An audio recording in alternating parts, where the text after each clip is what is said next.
A major new feature was added to EdgeRater for the March 2015 templates release, which is called Chart Replay Mode. And in this video I'm going to show you how to use Chart Replay Mode and what it is, and how you can use it to help improve your trading results. So let's get started. Now, to help me describe what Chart Replay Mode is, I'm going to use the Jeffrey Scott ABC Up template, and I'm just going to run this template with a setting for a zigzag of about 8%, and I'm going to run this on my list of weekly options. Everybody has this list, it's included in the software, and so you can run exactly the same thing and you should see the same results if you're running it on the same day. The list of point A's in the stock's upward progression are listed here, and if I click on one of these signals it will bring up a chart, and let me just bring that into this view. Okay, so this is a chart. It has the zigzag. You can see this, the line, the grey line that's zigging and zagging in finding the peaks and the troughs in the stock. As I zoom out, you'll see where that line got drawn. And the reason that it draws the line at certain places is all to do with the percent setting that you have for zigzag. So if you're looking for larger granularity moves, then you have a higher setting for the zigzag, and it doesn't start to change about until it's achieved, the stock has achieved a certain percentage threshold from the previous peak or trough.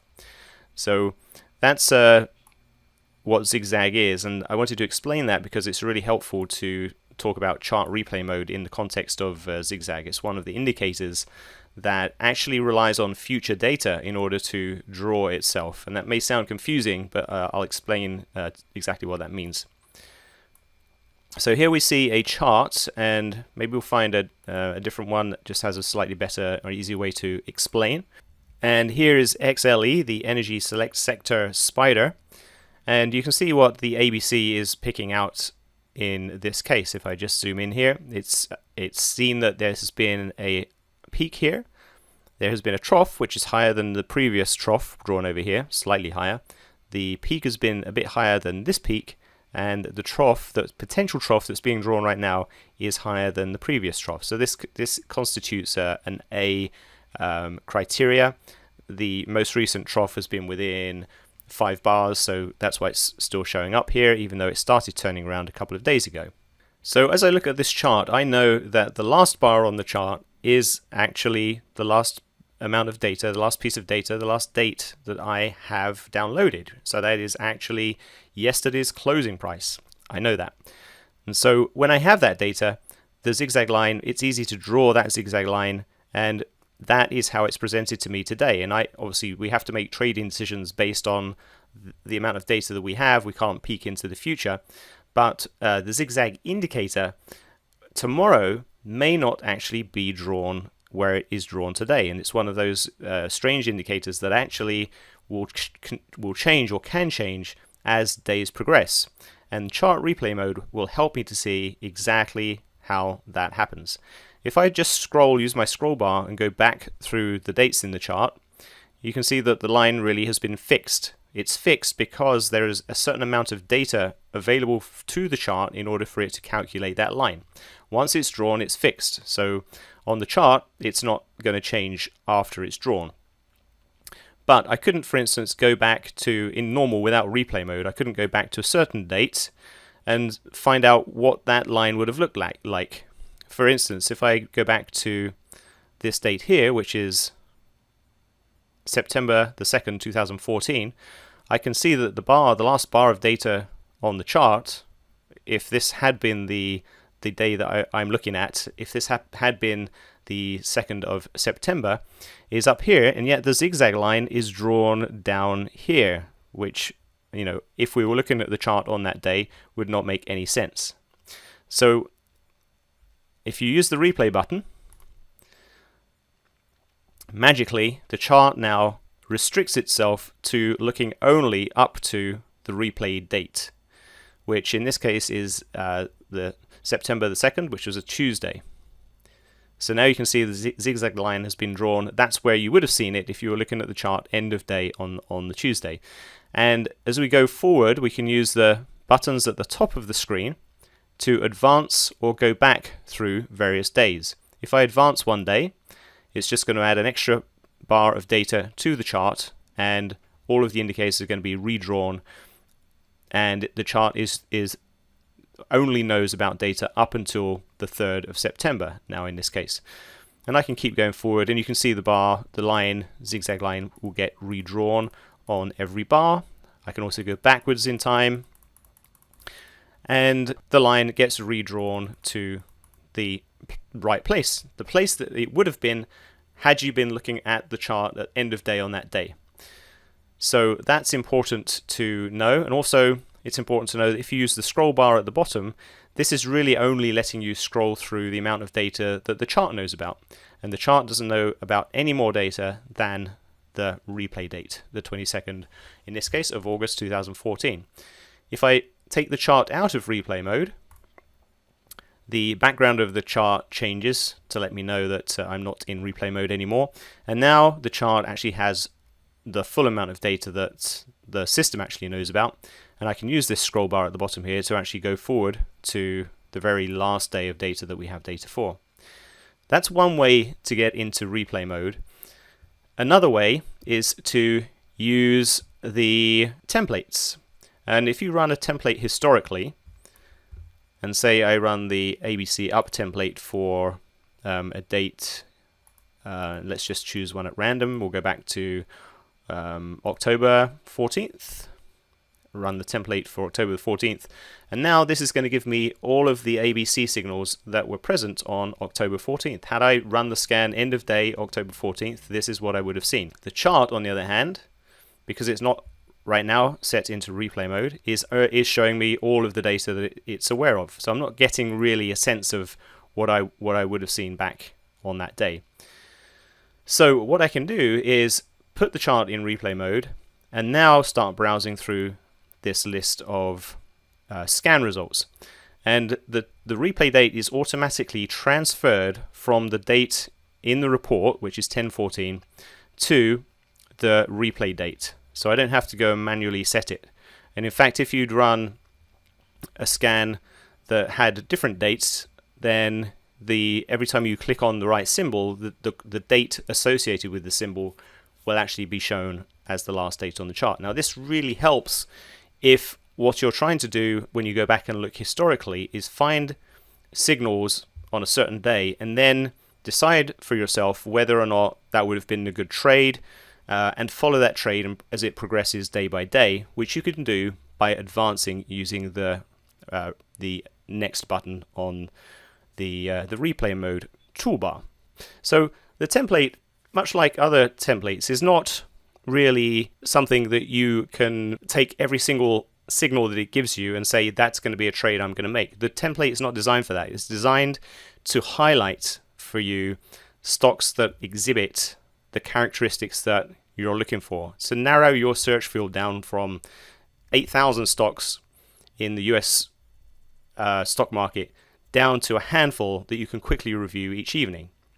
And that's the purpose of a template. And then it's discretionary, mainly, whether you would take a trade. And obviously, if you can go back in time and run those scans historically, then you can really train yourself about what happened next after the conditions were present.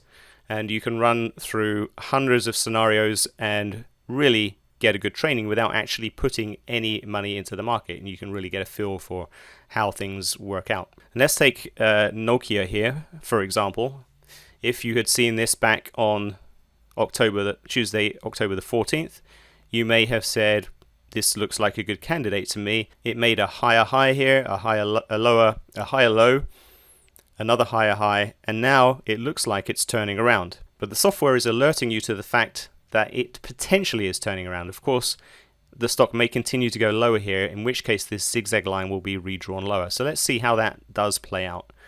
We're in replay mode and we can just use the button to advance day by day. And you can see exactly what I'm talking about here. The day before, when this was picked out as a potential turnaround point, that would have been a heads up to pay attention for the following day to see if there was any follow through. Right now we're just one bar into this turn up, so obviously it's not a big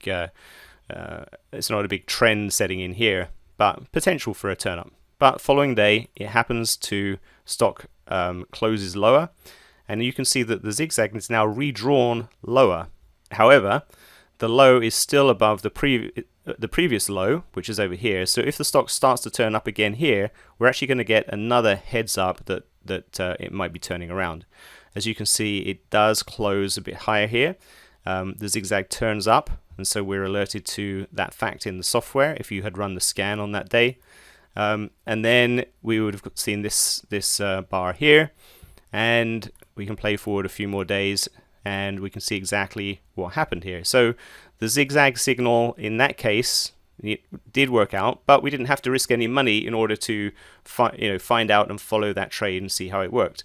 But we would have been able to say to ourselves, at this point, if we had, even though it's a bit early, we could say if we had invested here, what would our stop be? Would we be stopped out at below 790, or would we actually wait to get into the trade to see if the trade closed above 810?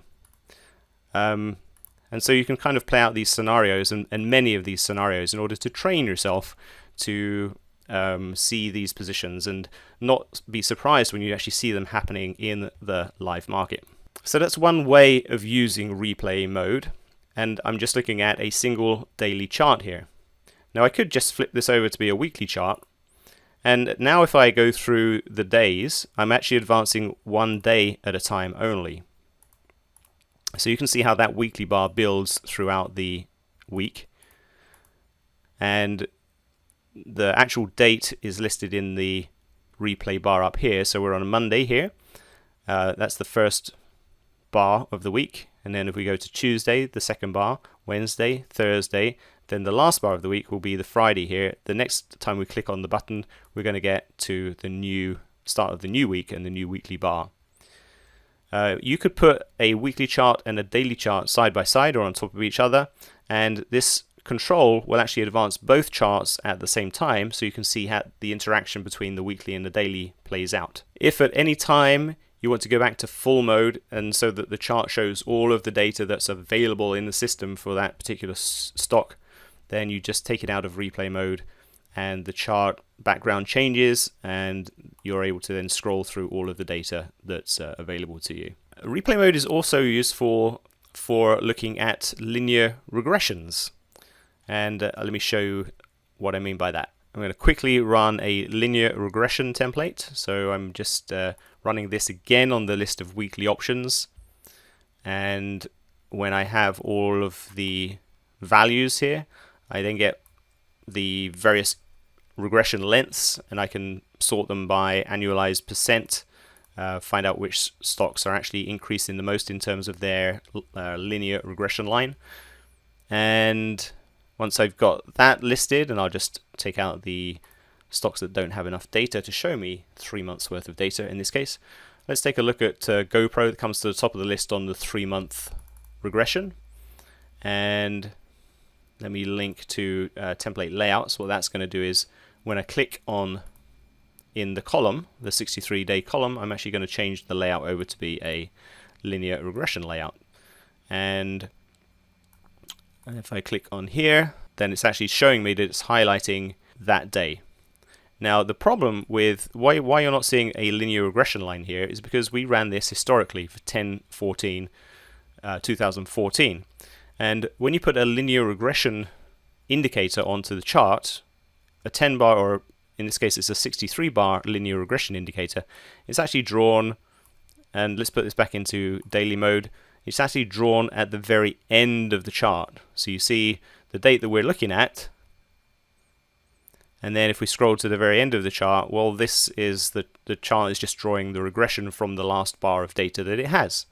So obviously here, if we put the chart into replay mode and click on this column again, and I have to click on the 63 column, now the chart is configured right for looking at that day, so that we know that this particular, where I've clicked right now, is highlighted here. I'll turn off highlighting in case it's confusing the chart.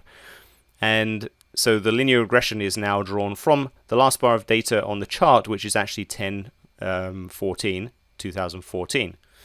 And as I advance forward day by day, you can see that the regression line actually will be redrawn for the last bar of data. So you can see how that works.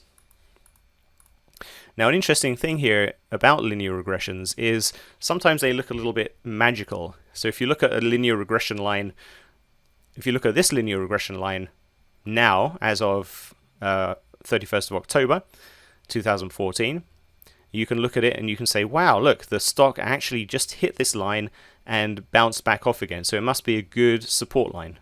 But actually, let's go back in time a little bit, and we'll see here that the stock actually crossed below the linear regression line, the lower channel, which is actually a two standard deviation channel. So the channel encompasses about 92% of all of the price bars. So it means that 8% of the stocks are drawn outside of the bars. So clearly, as you go forward, the bars have to redraw in order to encapsulate enough of the data. So that's why linear regression lines sometimes look magical, and you look back in time and say, wow, it's, stock really turned around at that point. But it's a self-fulfilling prophecy, because the line actually just expands. In this case, you can see expanding to encompass those points. But what it does tell you is, because it expanded, the bandwidth, the distance between the mid channel, the upper channel, actually increased. And so that tells you that there's volatility over this time period that I'm looking at, 63 days. More volatility has come into this particular security. So replay mode really helps you to see a lot of the things that you can't see on a normal chart. And if you're looking to try to learn about certain indicators, and you want to test yourself on certain scans and go back in time and run a scan for a certain day, and then quickly scan through all of the charts as they would have been on that day, you can do that with replay mode and test yourself about your trading, how you might have traded that particular security if you are trading based on those patterns. You can really train yourself on certain patterns. You can find out what stocks to tend not to work, and maybe you can decipher something else out about certain criteria of stocks, so that when it appears in a live chart, you know whether or not to take it as a serious trade, or whether or not to ignore it. So that's replay mode, and hope you enjoy it. It is live in the software with template release version 2015.3, and if you have that template set, then you will have this replay mode enabled on your charts. So that is it. Thanks for watching.